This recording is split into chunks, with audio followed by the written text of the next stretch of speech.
Chazak ou Baruch Rabotai, Besorot Tovot. On est aujourd'hui le 15 dans le mois de Cheshvan et on a une grande halakha que le Shulchan Aruch apprend de la paracha de cette semaine. Et je crois qu'en ce moment c'est très important pour nous, même si on n'arrive pas à faire la halakha comme il faut.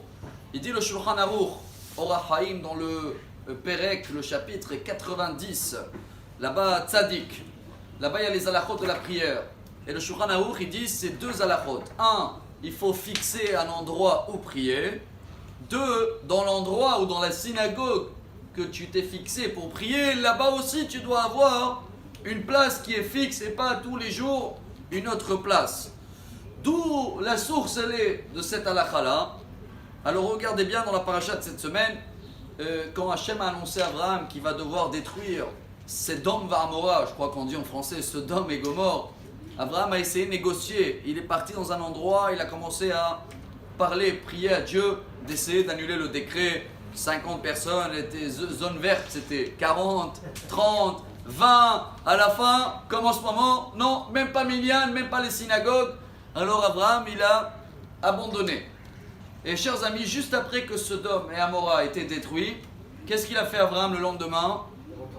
Vayashkem Abraham el makom asher amad sham batechila. Il est retourné prier dans le même endroit où il a prié avant. Et excusez-moi de dire entre parenthèses, la prière, elle n'a pas marché parce que lui il voulait que Sodome ne va pas être détruit.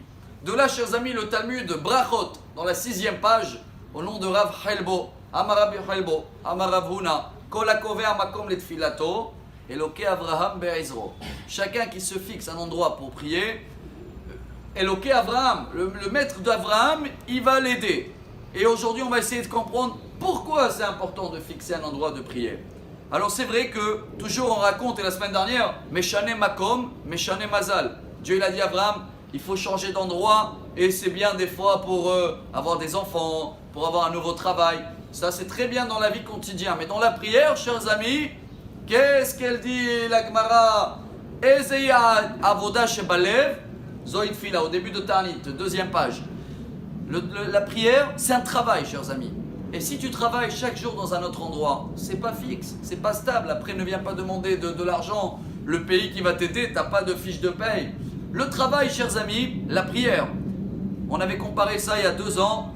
C'est comme des flèches qu'on tire.